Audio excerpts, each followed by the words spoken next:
إن الحمد لله نحمده ونصلي على رسوله الكريم أما بعد أعوذ بالله السميع العليم من الشيطان الرجيم من همزه ونفخه ونفثه بسم الله الرحمن الرحيم وَلَقَدْ يَسَّرْنَا الْقُرْآنَ لِلذِّكْرِ فَهَلْ مِن مُدَّكِرٍ۔ آج انشاءاللہ ہم نے تفسیر القرآن کا جو کورس شروع کیا ہے اس کا تعارف آپ کے سامنے پیش کرنا ہے کہ اصول تفسیر کیا ہیں اور جو کورس ہم شروع کیا ہے ہم نے وہ کس طریقے پر ہے۔ تو اس سبق کو سننے سے انشاءاللہ کورس کو سمجھنے میں بھی انشاءاللہ آسانی ہوگی اور قرآن کا ایک مختصر تعارف آپ کے سامنے آئے گا انشاءاللہ۔ تو یہ توجہ کے ساتھ آپ سنیں اور دوستوں تک بھی پہنچائیں تاکہ اور لوگ بھی اس کورس میں شامل ہو سکیں۔ تو آج جو آیت میں نے آپ کے سامنے پڑھی ہے نا، اللہ تعالیٰ فرماتے ہیں وَلَقَدْ يَسَّرْنَا الْقُرْآنَ لِلذِّكْرِ فَهَلْ مِن مُدَّكِرٍ۔ ہم نے قرآن کو سمجھنے کے لیے بڑا آسان بنایا ہے۔ فَهَلْ مِن مُدَّكِرٍ، ہے کوئی اس پر غور و فکر کرنے والا؟ اس کا سمجھنا، اس سے نصیحت حاصل کرنا بڑا آسان ہے۔ شرط یہ ہے جاء بقلب سلیم، جو قلب سلیم لے کر آئے، اللہ سے ڈرنے والا دل لے کر آئے، اس کے لیے قرآن کا سمجھنا، اس سے نصیحت حاصل کرنا انتہائی آسان ہے۔ تو ہم بھی کوشش کریں، وقت نکالیں۔ اور سب سے پہلی بات جو میں نے آپ سے کرنی ہے وہ یہ ہے کہ ہم اللہ کے بندے ہیں، اللہ نے ہمیں بنایا ہے۔ یہ قرآن ہے کیا؟ قرآن کیا ہے؟ ہم نے جو پڑھنا شروع کیا ہے یہ کون سی کتاب ہے؟ کیوں ہے یہ؟ اللہ نے کیوں نازل کی ہے؟ تو یہ قرآن ایسے سمجھیں کہ جس طرح دنیا میں کوئی انسان کوئی اپنی چیز بناتا ہے نا، کوئی پروڈکٹ تیار کرتا ہے تو وہ اپنی اس پروڈکٹ کے لیے ایک گائیڈ بک لکھتا ہے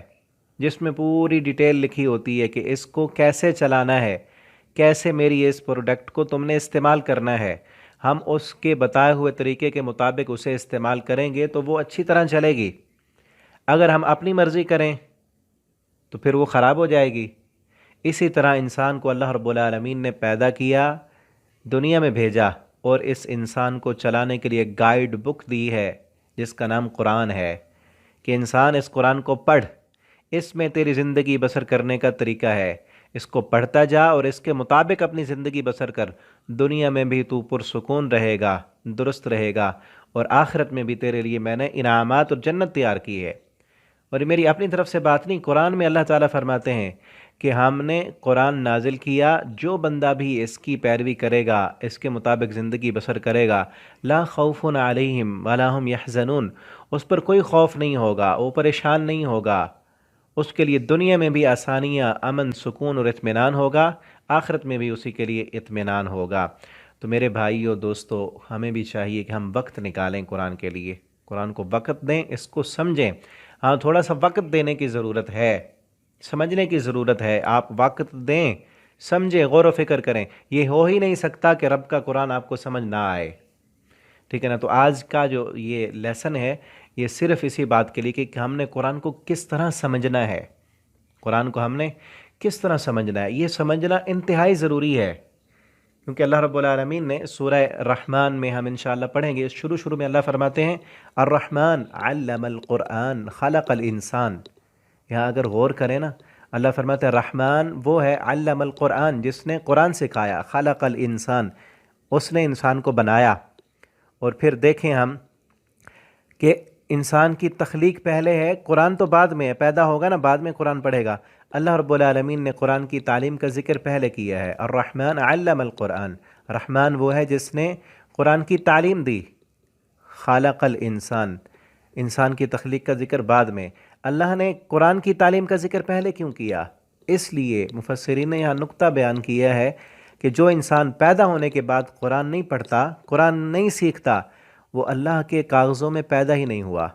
وہ مردہ ہے، وہ ایک زندہ لاش، چلتی پھرتی لاش ہے جس کو قرآن کا نہیں پتہ۔ وہی نا، جو پیدا ہونے کے بعد پیدا ہونے کا مقصد ہی اس نے نہیں سیکھا،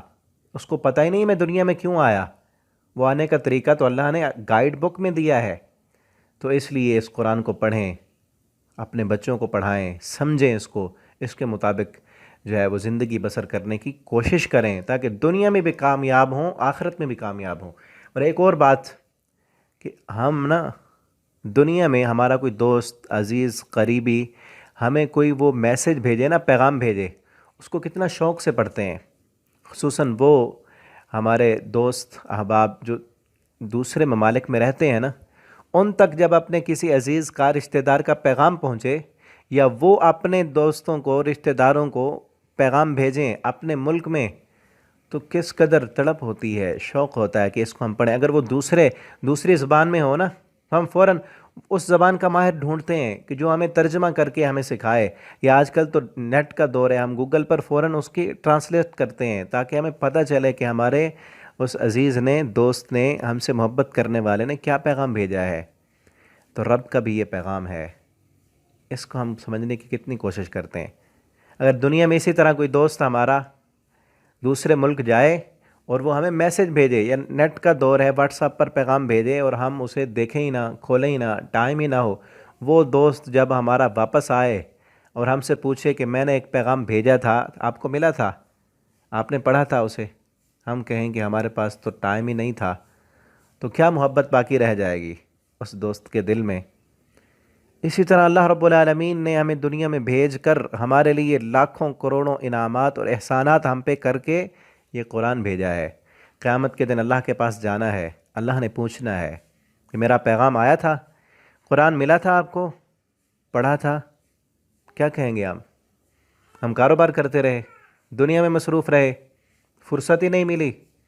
تو میرے بھائیو، آج وقت ہے اس قرآن کو پڑھ لیں، یہ رب کا پیغام ہے۔ ھذا بیان للناس، اللہ فرماتے ہیں یہ میرا بیان ہے لوگوں کے لیے۔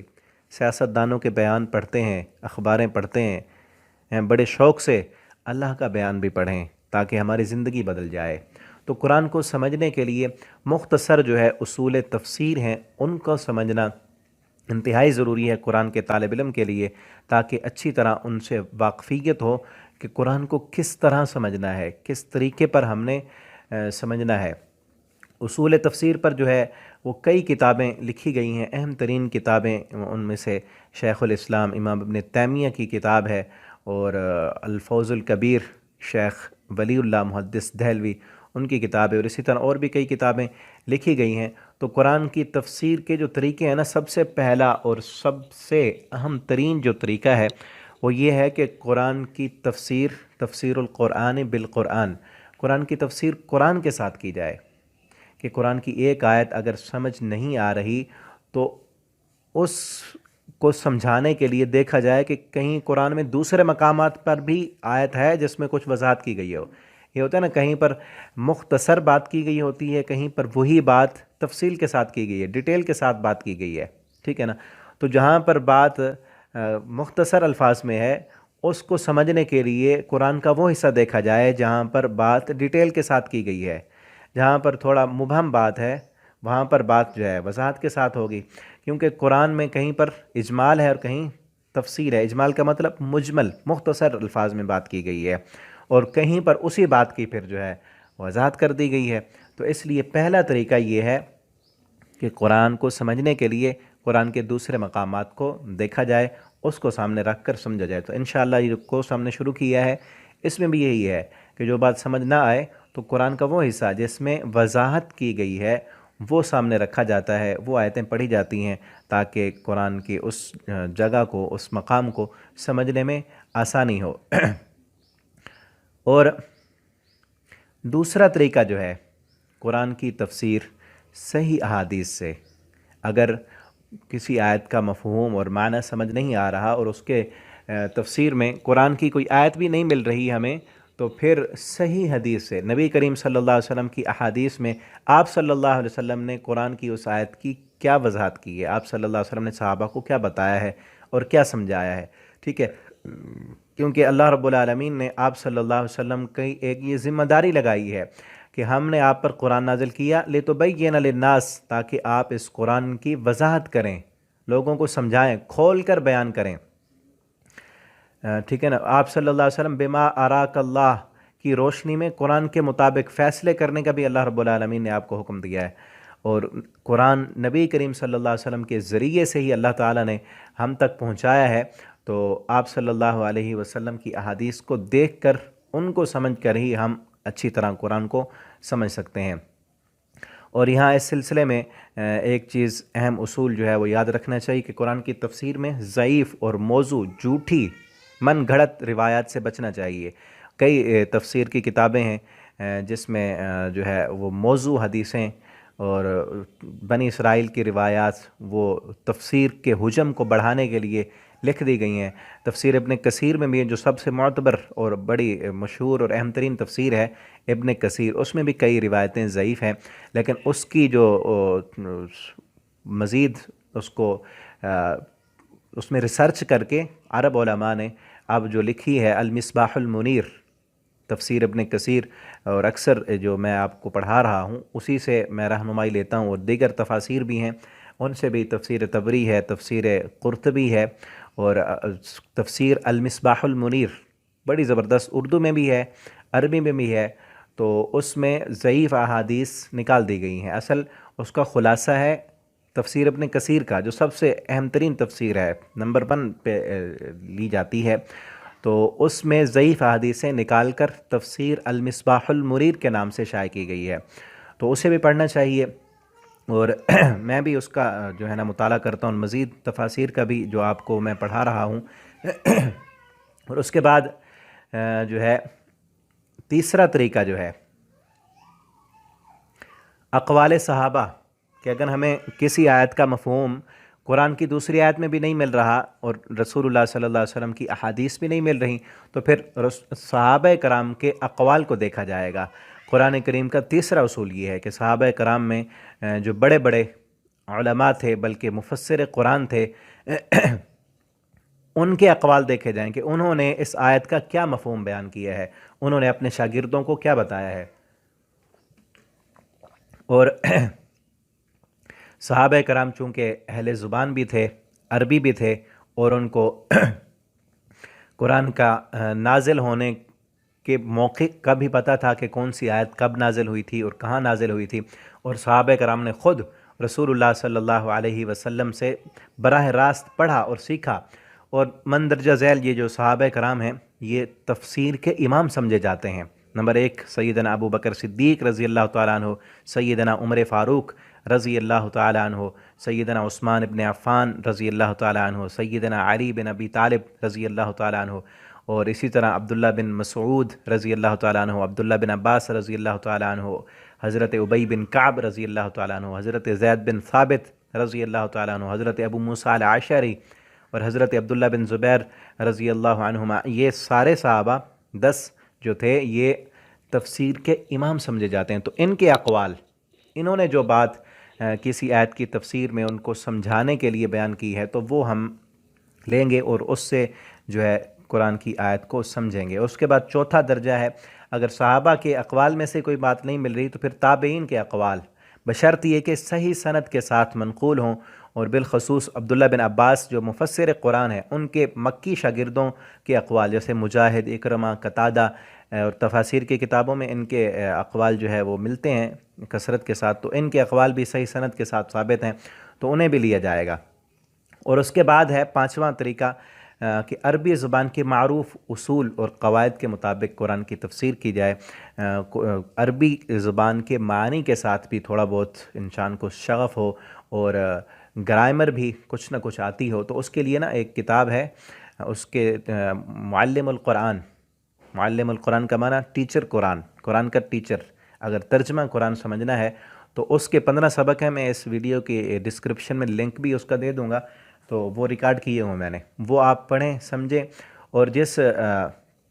قرآن پر ہم پڑھ رہے ہیں نا، جو ہمارے پاس PDF میں ہے، آپ کو جس پر ترجمہ ایک خانوں میں لکھا ہوا ہے، اس میں کلر ہیں کئی، تو اس میں نا یہ معلم القرآن میں جو بتائے گئے ہیں کچھ علامتیں، یہاں پر دیکھیں 15 سبق ہیں اس کے، اور اس میں علامتیں بتائی گئی ہیں، جیسے یا ہے، تا ہے، حمزہ ہے، پھر نون ہے،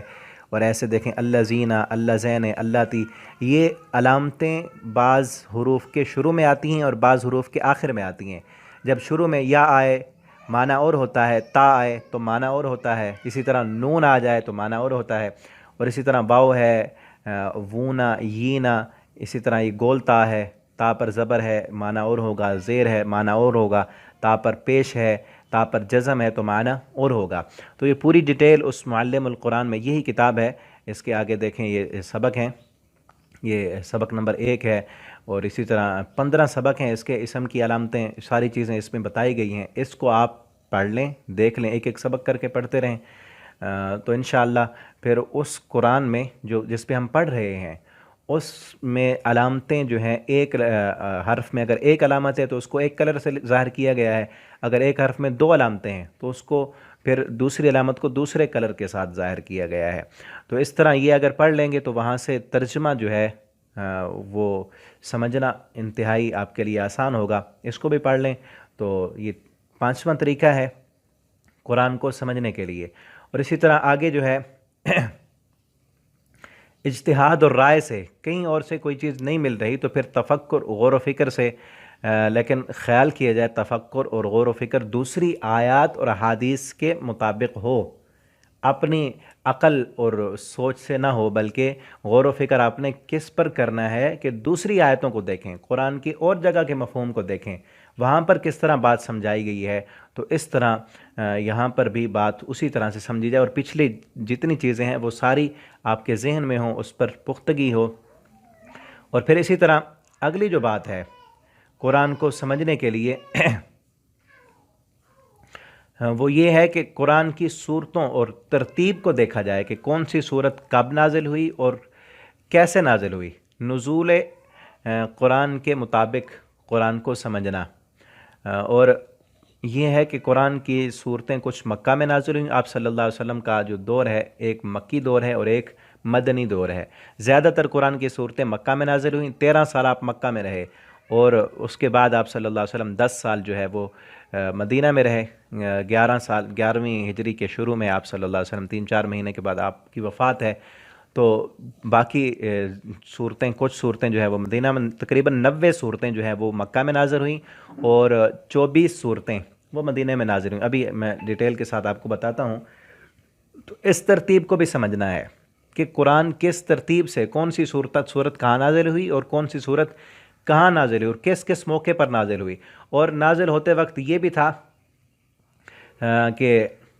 کچھ نزول ہوا سبب کی وجہ سے، یعنی کوئی سبب ہے. 2 چیزیں سمجھ لیں، کچھ نزول تھا سببی اور کچھ نزول تھا قرآن کا ابتدائی. سببی کا مطلب یہ ہے کہ کسی سبب کی وجہ سے کوئی واقعہ ہوا ہے، تو اس واقعے میں کیا حکمتیں ہیں وہ بتانے کے لیے، سمجھانے کے لیے. کوئی واقعہ ابھی ہونا ہے تو اس سے پہلے بتا دیا گیا ہے کہ یہ مشکلات آنی ہیں، ٹھیک ہے نا. تو بعض واقعات ہو چکنے کے بعد ان سے سبق سکھانے کے لیے، بتلانے کے لیے، مثلا آپ دیکھیں عبس و تولی سورت کس طرح،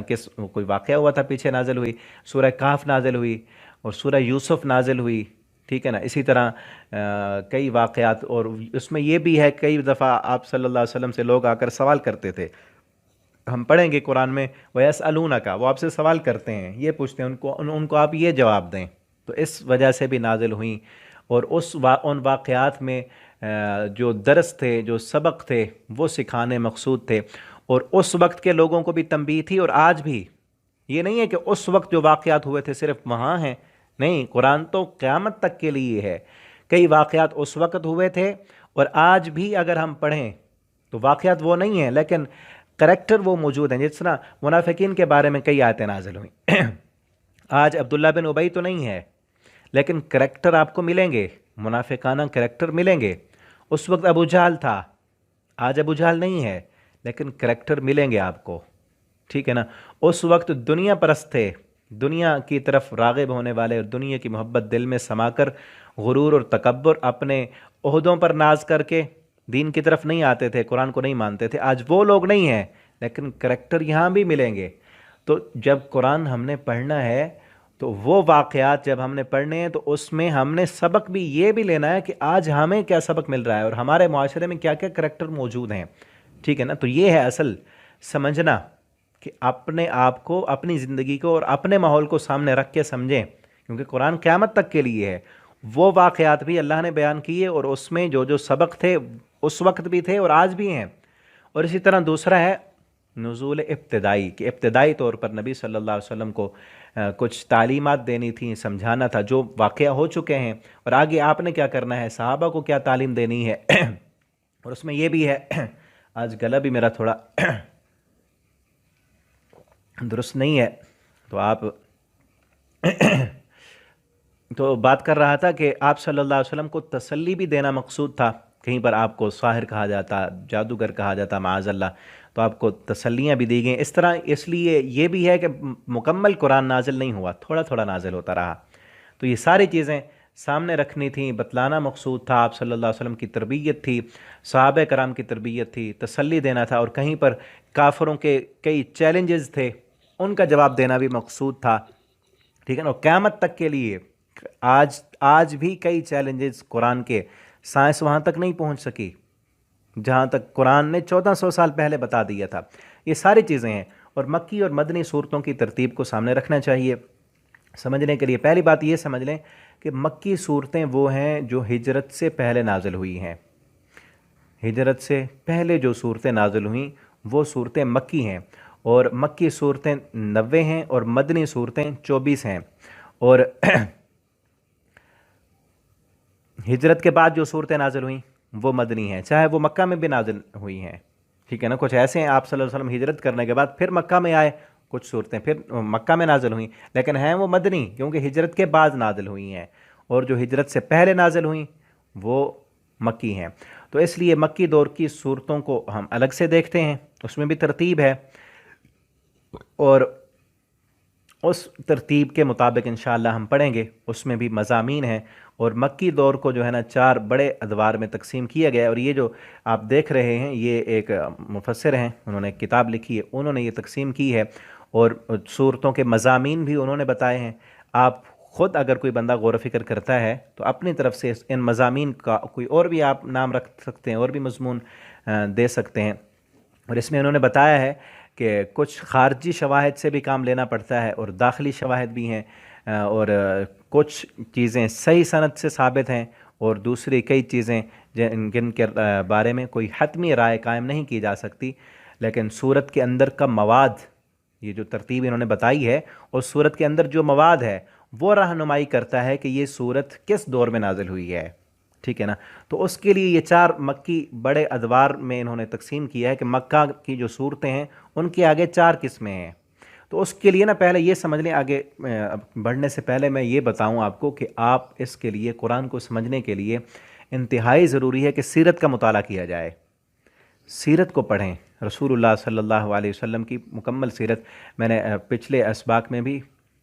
ترجمہ قرآن کے سبق میں بتایا تھا کہ آپ الرحیق المختوم کو پڑھیں. بڑی بڑی سیرت پر کتابیں، یہ مختصر کتاب. اور عرب میں، سعودی عرب میں کئی عرصہ پہلے مقابلہ ہوا تھا سیرت نگاری پر کہ سیرت پر کتابیں لکھیں. اور سب سے اول نمبر جو کتاب آئی تھی نا اس کا نام ہے الرحیق المختوم. اصل عربی میں ہے اور اس کا ترجمہ بھی کیا گیا اردو میں. تو اسے آپ پڑھیں. اس سے بڑا آپ انگلش میں بھی ہے وہ، اگر آپ انگلش میں پڑھنا چاہتے ہیں انگلش میں مل جائے گی، عربی میں پڑھنا چاہتے ہیں عربی میں وہ مل جائے گی، اور اردو میں اگر آپ نے پڑھنا ہے تو اردو میں ملے گی. تو وہ کتاب اس میں مختصر آپ صلی اللہ علیہ وسلم کی پوری سیرت ڈیٹیل وائز کہ پہلے سال کیا ہوا، دوسرے سال کیا ہوا، تیسرے سال،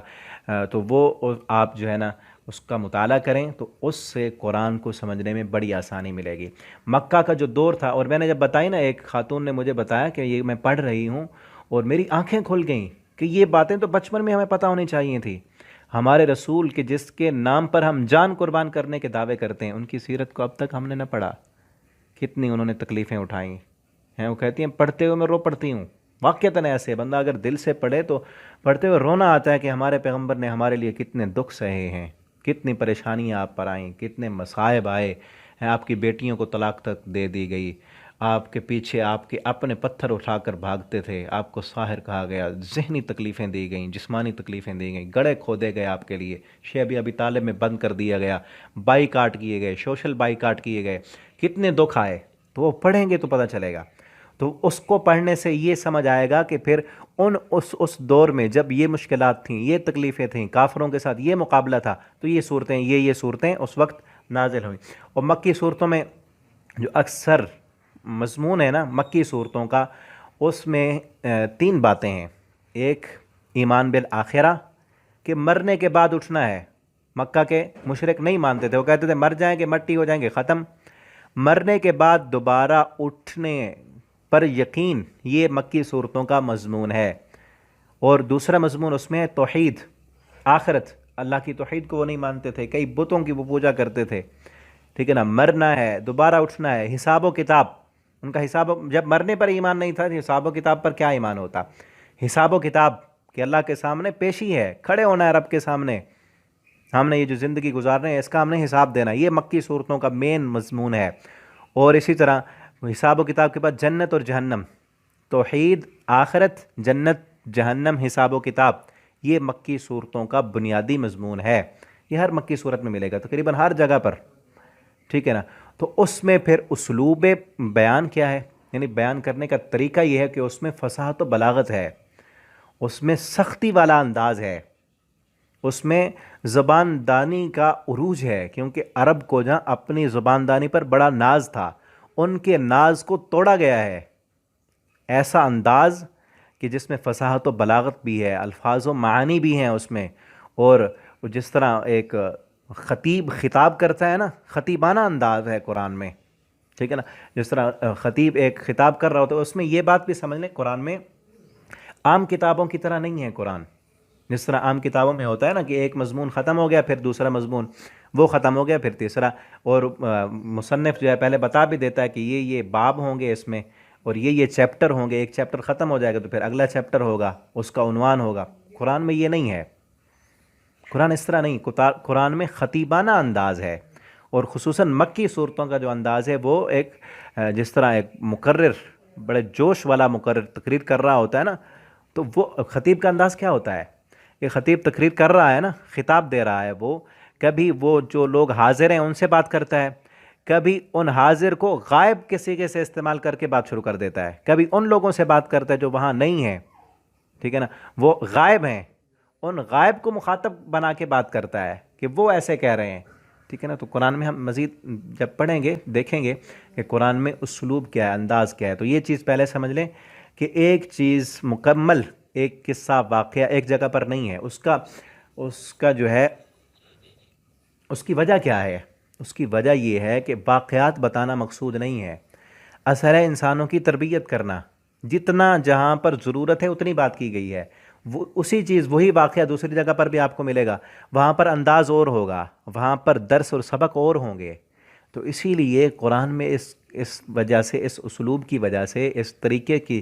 وجہ سے دلچسپی بھی بڑھ جاتی ہے، بار بار پڑھنے کا دل کرتا ہے۔ آپ ایک مرتبہ آپ نے پڑھ لیا، دوبارہ پڑھیں، دوبارہ غور کریں گے، دوبارہ نقطے ملیں گے، دوبارہ آپ کو خزانے ملیں گے، دوبارہ دل کو سکون ملے گا۔ جس طرح ایک سمندر میں غوطہ لگانے والا جب بھی غوطہ لگائے نا وہ کچھ نہ کچھ لے کے نکال کے آتا ہے، اسی طرح قرآن پر جو بھی غور و فکر کرے، بار بار کرے، کچھ نہ کچھ نیا ملے گا، نئے طریقے، نیا علم۔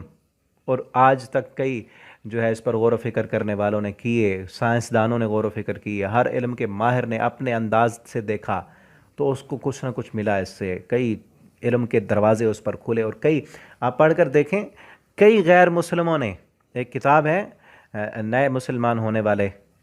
جو ان کے انٹرویو لکھے ہوئے ہیں، کئی غیر مسلموں نے قرآن پر غور و فکر کیا، ایک ایک چیز پر، مثلا زیتون ہے نا، سورۃ والتین والزیتون، اس زیتون پر ایک ڈاکٹر نے ریسرچ کی، وہ مسلمان ہو گیا۔ سمندروں کا ذکر ہے، سمندر کے ایک ماہر نے ریسرچ کی، سمندروں پر قرآن کو پڑھا 1400 سال پہلے،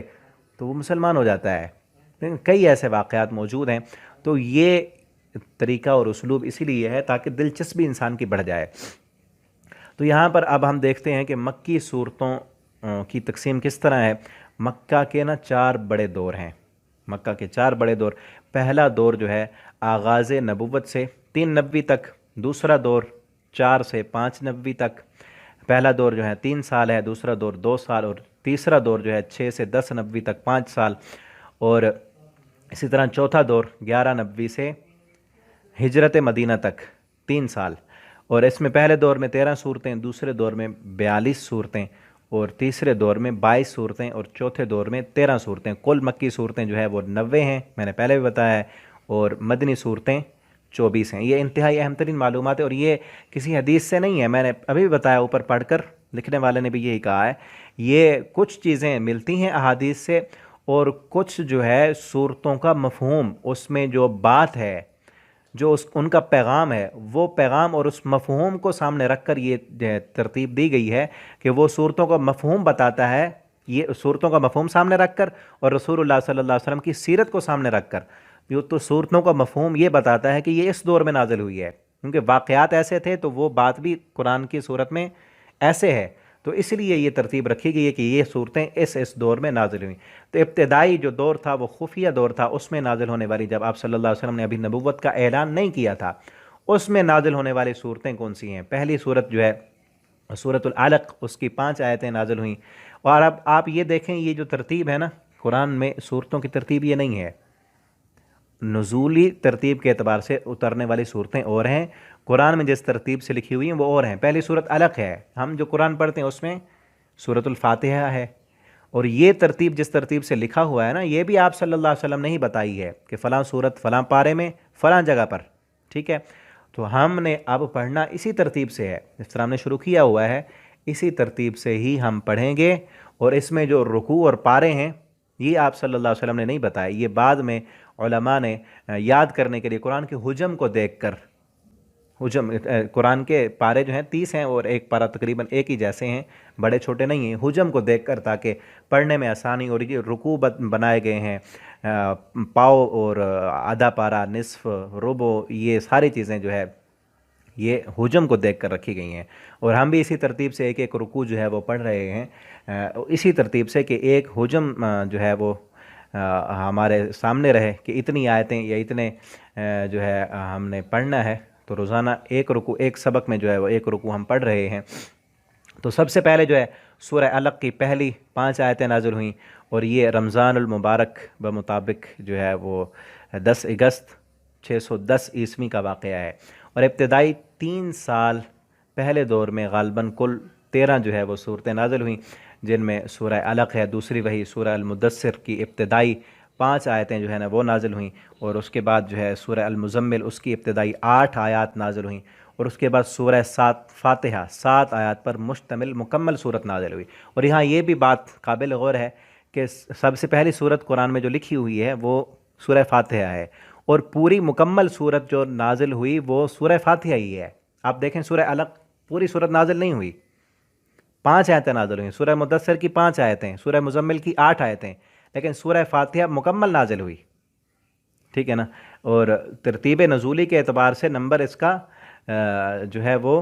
چوتھا ہے، لیکن پوری مکمل صورت پہلی سورہ فاتحہ ہی ہے، پہلی اور مکمل صورت کوئی نہیں نازل ہوئی تھی۔ اس کے بعد سورہ ضحیٰ فترۃ الوحی کے بعد تسلی کے لیے، ایک فترۃ الوحی کہتے ہیں کہ کچھ عرصہ آپ صلی اللہ علیہ وسلم پر وحی نازل نہیں ہوئی،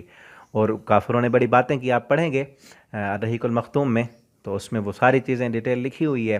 لوگوں نے آپ پر بڑے الزام لگا، آپ کو بڑا اس کی تکلیف ہوئی، تو اس تسلی کے لیے اللہ رب العالمین نے والضحیٰ واللیل اذا سجا ما ودعک ربک وما قلی، لوگوں نے کہا تھا کہ آپ کے رب نے آپ کو چھوڑ دیا ہے، اللہ نے تسلی دی، آپ کے رب نے آپ کو چھوڑا بھی نہیں، آپ کو بھولے بھی نہیں، آپ تو یتیم تھے، اللہ نے کیسے آپ کی پرورش کی، اٹھا کر کہاں پہنچا دیا، تو تسلی کے لیے یہ صورت نازل ہوئی۔ اس کے بعد جو ہے وہ ڈیٹیل آپ دیکھ سکتے ہیں، علم نشرح لہ، یہ صورت فترۃ الوحی کے بعد یہ بھی تسلی کے لیے، صورت تکویر، اس میں مناظر ہیں، احوال قیامت سے آگاہ کیا گیا ہے، اور آپ ان صورتوں کو دیکھیں گے، یہ تکویر، انفطار، قدر، زلزال، عادیات، القارعہ، اس میں نے جیسے بتایا نا قیامت کا ذکر ہے، اور بڑے بلیغانہ فصیحانہ انداز میں، جس طرح ان کو ذعم تھا نا اپنی زبان پر، اپنے آپ کو بڑا شاعر کہتے تھے، اللہ نے یہ چیلنج بھی کیا کہ اس طرح تم کلام بنا کر دکھاؤ،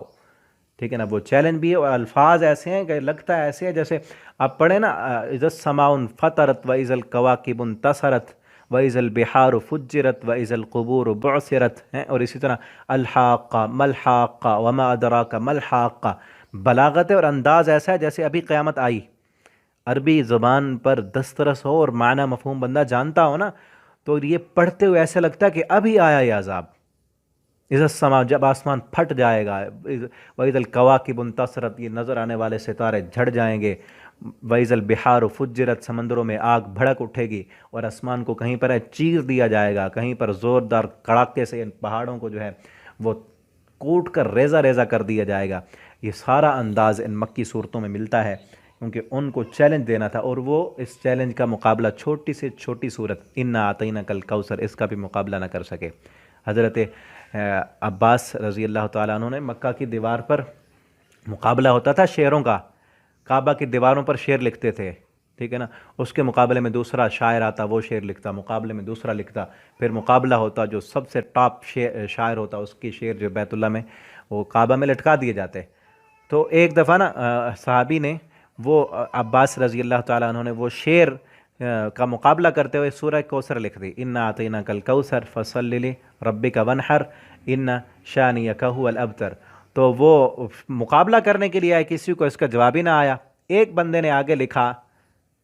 ما ھذا کلام البشر، لکھا تھا نا انا اعطیناک الکوثر فصلی لربک وانحر ان شانیک هو الابتر۔ چوتھا جملہ اس نے لکھا ما ھذا کلام البشر، یہ کسی انسان کا کلام نہیں ہے،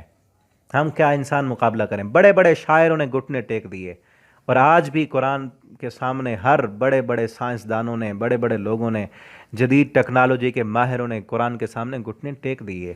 ہر وقت ہر دور میں قرآن معجزہ ہے، معجزے کا معنی عاجز کر دینے والا، ٹھیک ہے نا۔ تو یہ صورتیں نازل ہوئیں، ان میں آگے آپ دیکھ سکتے ہیں مضمون بھی لکھے ہوئے ہیں۔ اور دوسرا جو دور تھا اعلان نبوت کرنے کے بعد، اس میں نازل ہونے والی صورتیں تقریباً 42 ہیں۔ سورۃ الاخلاص ہے، 3 ہے، رحمان ہے، آگے ان کے مضامین بھی آپ اپنی طرف سے بھی کچھ اس کے اوپر غور و فکر کرنے سے اور مضمون بھی دیکھ سکتے ہیں۔ اس میں صرف یہ نہیں ہے جہاں یہ جو مضمون لکھے ہوئے ہیں نا صرف یہ مضمون ہے، اور بھی کئی مضامین ہیں، لیکن بنیادی مضمون کے لحاظ رکھ کر یہاں آگے لکھا گیا ہے۔ سورہ رحمان ہے، مرسلات، قیامات، دہر، نبا، نازیات، مطففین، الانشقاق، سورہ عبسہ، اور اسی طرح سورہ اعلیٰ، غاشیہ، تکاثر، ہمزہ، فیل، قریش، ماعون، الکوثر، الکافرون، ابو لہب، سورہ لہب، اور قریشی قائد اور اس کی بیوی کی ہلاکت کی پیش گوئی دی گئی تھی، ابو لہب جو تھا۔ سورہ فلق ہے، سورہ ناس ہے، اور اس کے بعد جو ہے ہجرت حبشہ سے پہلے نبی صلی اللہ علیہ وسلم کے بعد صحابہ نے حبشہ کی طرف ہجرت کی، اس سے پہلے کچھ صورتیں، یہ 7 صورتیں نازل ہوئیں، سورہ عنکبوت، الروم، اور سورہ لقمان، الزمر، سورہ کہف، مریم، طٰہٰ، اور اسی طرح ہجرت حبشہ کے بعد کچھ صورتیں نازل ہوئیں، وہ 12 ہیں، سورہ سجدہ، سورہ واقعہ، اور سورہ قاف، زاریات، الطور، سورہ ملک، قلم، الحاقہ، المعارج، نوح، سورہ شمس، سورہ لائل، اور اس کے بعد جو ہے تیسرا جو دور ہے اس میں تقریباً 22 صورتیں نازل ہوئی ہیں، سورہ انبیاء، مومنون، فرقان، شعراء، نمل، قصص۔ اب یہاں یہ دیکھیں کہ ابتدائی ادوار میں چھوٹی چھوٹی صورتیں نازل ہوئیں، اور ان میں فصاحت و بلاغت بہت زیادہ ہے، اور جو جیسے جیسے دور آگے بڑھتا جا رہا ہے کہ اب یہ جو دور ہے اس دور میں، تیسرے دور میں صورتیں کچھ لمبی لمبی صورتیں ہیں، اس میں بھی فصاحت و بلاغت ہے، مضامین وہی ہیں لیکن کچھ لمبے ہیں، کچھ صورتیں بھی لمبی ہیں اور مضمون بھی کچھ وضاحت کے ساتھ بیان کیا گیا ہے، فصاحت و بلاغت ان میں کچھ کم ہے، ٹھیک ہے نا۔ جو چھوٹی چھوٹی شروع میں آنے والی صورتیں وہ ایسے دل پر چوٹ لگانے والی اور ان کی زبان دانی کو توڑنے والی، جس پر اس وقت ناز تھا نا، جس چیز پر عروج تھا، جس طرح آج سائنس اور ٹیکنالوجی کا عروج ہے نا، اس وقت فصاحت و بلاغت کا، شاعری کا دور تھا، بڑے بڑے شاعر تھے اور مقابلے ہوتے تھے، عروج تھا، تو اس عروج کو توڑا گیا، ان کے ذوم کو نیچا کیا گیا ہے، تو ان صورتوں میں فصاحت و بلاغت زیادہ ہے۔ جیسے جیسے پڑھیں گے نا ہم ساتھ ساتھ، اس وقت بھی انشاءاللہ بات ہوگی۔ اور مزید آگے دیکھیں اب جو سورہ صافات، صاد، بروج، طارق، فجر، بلد، اور اس کے بعد جو آخری چوتھا دور ہے اس میں 3 سالوں میں نازل ہونے والی صورتیں وہ یہ ہیں، سورہ یونس، یہ بھی کچھ لمبی ہے، اس میں بھی توحید ہے، اور یہ جو آپ صورتیں ہیں اس میں سابقہ قوموں کے واقعات بھی بتائے گئے ہیں، یہ بھی مکی ہیں، اور یہاں پر پہلے بتایا گیا تھا صرف فصاحت و بلاغت سے، آخرت پر یقین، ایمان، قیامت آتی ہے، اور پھر اب کچھ دور جب بدل گیا، واقعات کچھ اور ہو گئے، پھر پہلی قوموں کے واقعات، کیونکہ اس وقت ان صورتوں کو پڑھ کے مکہ والوں کا ذہن میں ان کے بات آ چکی تھی کہ قرآن سچ ہے، کیونکہ وہ عاجز آ گئے تھے، ایک صورت کا جواب بھی نہیں دے سکے، اور اتنی زیادہ صورتیں، کلام کے تو ماہر تھے، ان سب کو پتہ چل گیا، جنہوں نے ماننا تھا قبول کر لیا، کئی لوگ آ گئے، اب جو نہیں آئے تو ان صورتوں میں ان کو بتایا گیا، غالباً یہ 13 صورتیں ہیں، ان میں ان کو تنبیہ کی گئی ہے پہلی قوموں کے واقعات بتا کر،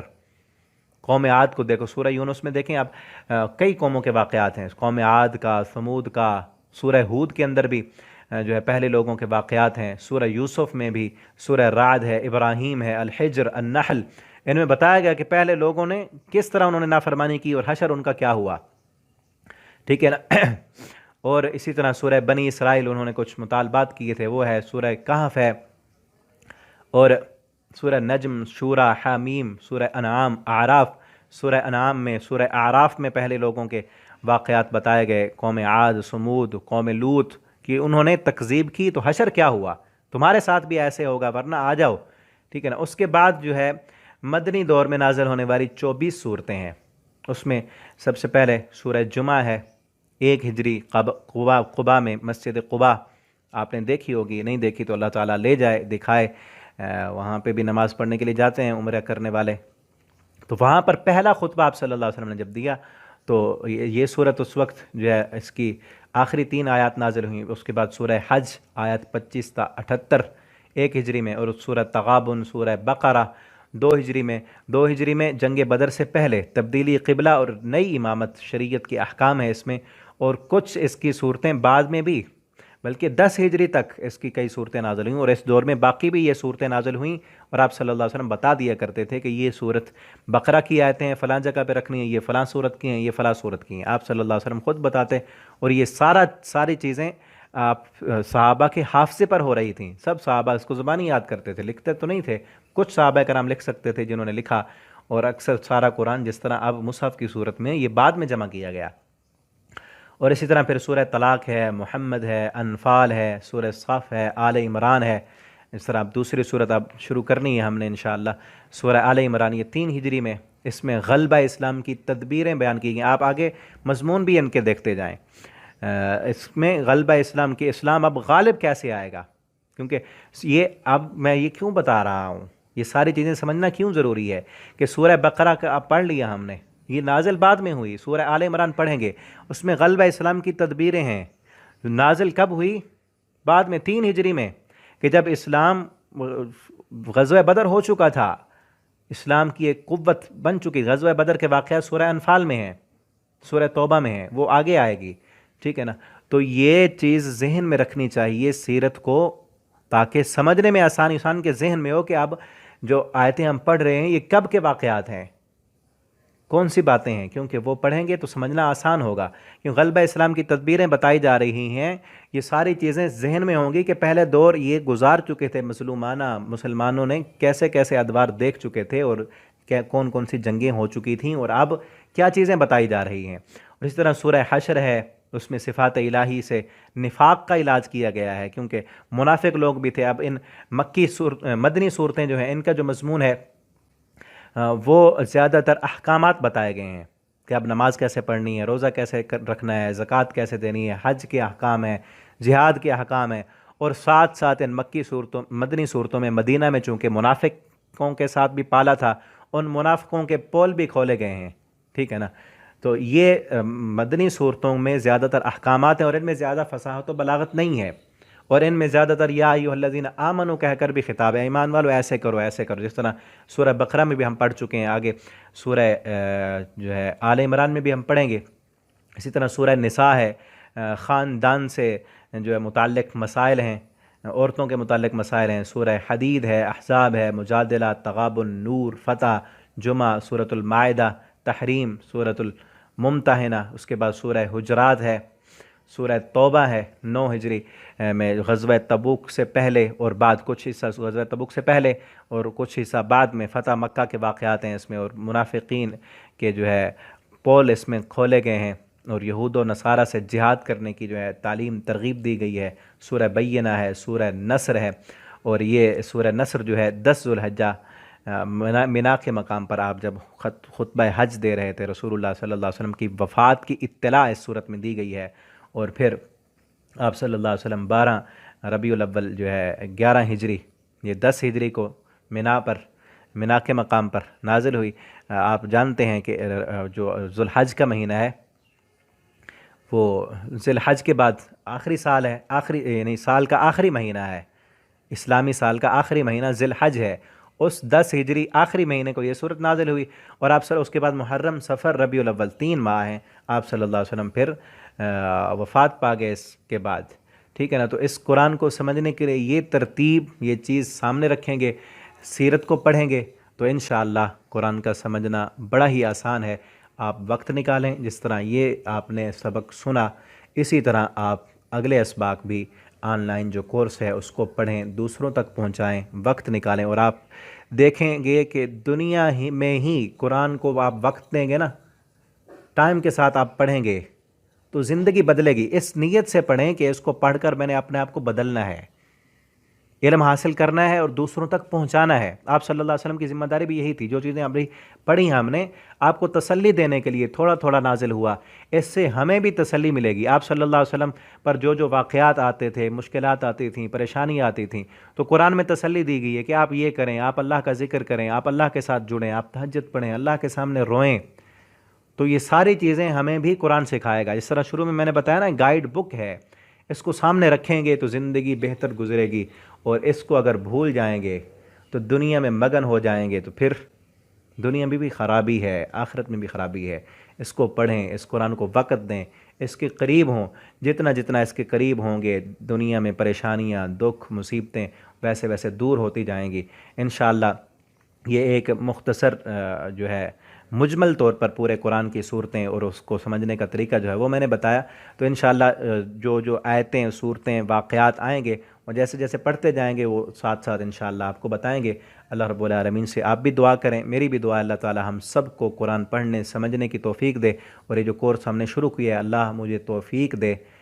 کہ میں اس کو تکمیل تک پہنچا سکوں، اور وہ باتیں میں بیان کروں جو حق ہوں، سچ ہوں، جو اللہ کی طرف سے ہوں۔ اللہ رب العالمین مجھے اس سے، انسان خطاؤں، غلطیوں کا پتلا ہے، اللہ شیطان کے شر سے بچا کر رکھے، حاسدین کے حسد سے بچائے، شریروں کی شرارتوں سے بچائے، اور اللہ ہمت دے، قوت دے، توفیق دے کہ میں بہتر سے بہتر انداز سے آپ کو سمجھا سکوں، اور پڑھنے سمجھنے کے بعد اللہ ہم سب کو اس پر عمل کرنے کی بھی توفیق دے۔ اور سب سے جو اہم ترین بات ہے کہ اللہ اس قرآن کو دنیا میں بھی ہمارا قائد، رہبر، رہنما بنائے، قبر میں بھی اللہ تعالیٰ اس قرآن کو ہمارا رہبر بنائے، آخرت میں بھی قرآن کی شفاعت سے اللہ رب العالمین ہمیں جنت الفردوس عطا فرما دیں۔ آخر دعوانا ان الحمد للہ رب العالمین۔